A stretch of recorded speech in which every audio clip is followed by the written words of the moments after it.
I'm having so much fun talking about oil and the Federal Reserve and the absolute goofiness of Jay Powell. Let's bring in Texas Senator Ted Cruz, great friend. Get him.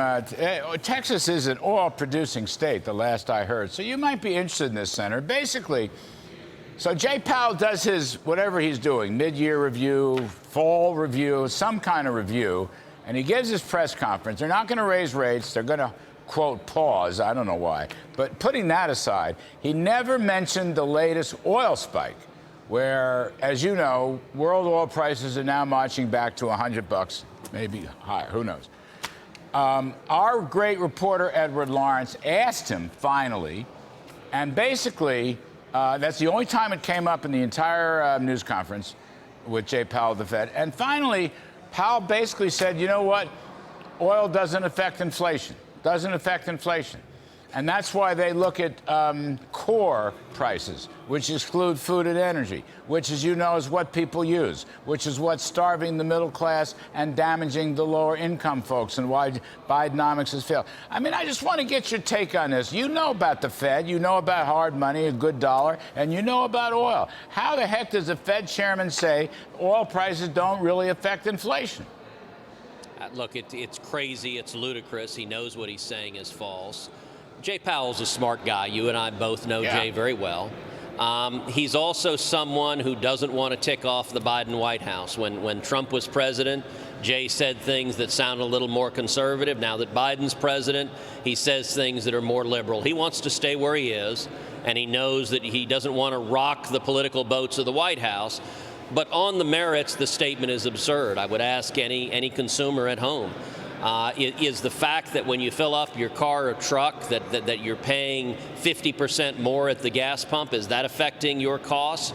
Is the fact that farmers, for fertilizer, the price of fertilizer has skyrocketed, does that affect their costs? Is the fact that diesel in a tractor or farm equipment, that price has skyrocketed, does that affect their costs? Does the fact that every good you buy in the store travels either by train or truck and fuel costs have skyrocketed, does that affect your cost? Does the fact that if you're flying somewhere for business or pleasure, you get on an airplane and jet airplane fuel has skyrocketed, does that affect your cost? The cost of everything energy is baked into, and we've seen for 2.5 years the Biden administration wage a relentless war against U.S. oil and gas production.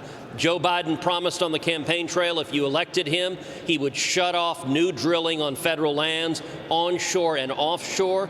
He has implemented over 20 different regulatory steps designed to do exactly that. And I'll tell you, the most pernicious is he's gone after capital. He's appointed banking regulators who are trying to cut off debt for new oil and gas exploration, and he's appointed SEC commissioners who are trying to cut off equity for new oil and gas exploration. Now, I ask you, Larry, you're an esteemed economist. If a business can't get debt and can't get equity, how the heck does it get capital to engage in new exploration and new drilling? The simple answer is it doesn't. Yeah, I mean, look, I don't blame Powell for the oil spike, because I agree with you. You turn off the spigots, and this is what you get. And John Carney of Breitbart said it very well. He said, right now, oil production is in the hands of our enemies. That's what OPEC Plus is all about. Russia, Saudi Arabia, but also Iran and Venezuela. But Jay Powell's going to have to do something about it from a monetary standpoint, and he didn't want to deal with it today. And I think that was a huge mistake. I'm going to send you my riff, which I know you were voting, and that's a good thing. I like it when you vote. But what you just said to your answers is what I said in my opening riff, but we'll send it to you. Oh, good.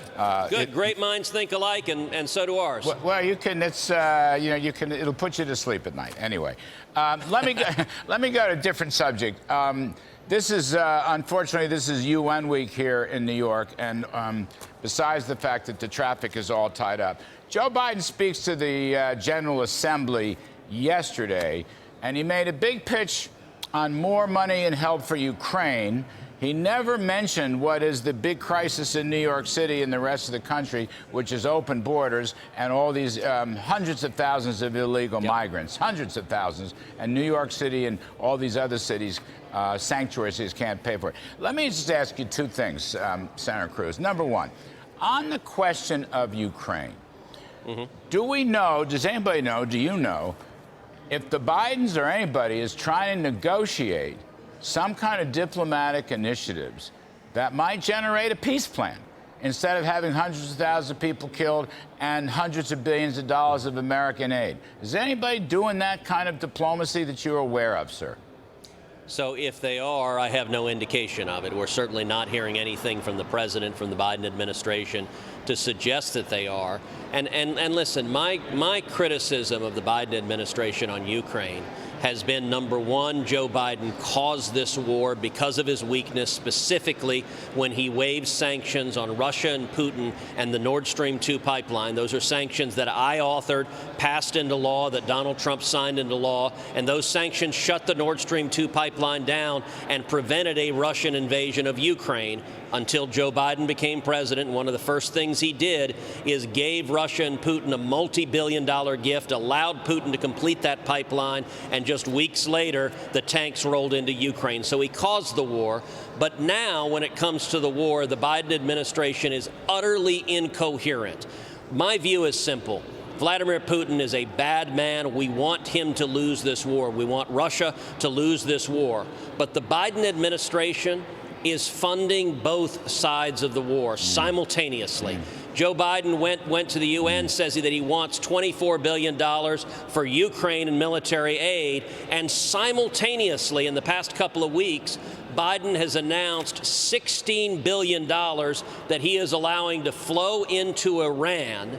That $16 billion will be used to fund terrorism to kill Americans, but it will also be used to manufacture drones that the Russian army will in turn use to fight the Ukrainian army. Iran is Russia's #1 weapons supplier, and so the Biden administration is putting billions on both sides of the war, and then they're surprised that the war just drags on and on and on. It's utterly incoherent what they're doing. By the way, Senator, you could add, Biden's war against fossil fuels driving up the price of oil is financing Russia. Yep. I mean, it's just it's financing Russia, and to a lesser extent, it's also financing Iran. Senator, one last point. It's very interesting editorial on Breitbart, which is a great news site. The editor, Marlowe, is saying, with respect to Joe Biden, that we should switch gears. We shouldn't be so obsessed with his age or his infirmity, okay, or even his gaffes. What we should be focusing on is the Biden corruption and the Biden policy mistakes. We have another Republican debate coming up. I know former President Trump won't be there, but a lot of strong, smart conservatives are going to be in that debate.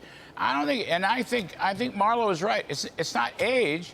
It's the failure of Bidenomics and the rest of his policies, and B, the corruption. That's where the GOP should aim its fire. Well, listen, I don't think it's an either or. There's no doubt Biden has had enough mental deterioration that he's not up to the job and that our enemies are emboldened by a weak and infirm president. But you're absolutely right. The corruption from the Biden White House is massive. The evidence is growing. I do a podcast every week, Verdict with Ted Cruz. We walk through in great detail the evidence, the direct evidence of Joe Biden's corruption, soliciting and receiving millions of dollars of bribes from foreign oligarchs. And on the policy front, every policy from the Biden administration has hurt the American people. We need to focus on how those policies are failing working men and women. Got it. Senator Ted Cruz, thank you, sir. We appreciate it very much.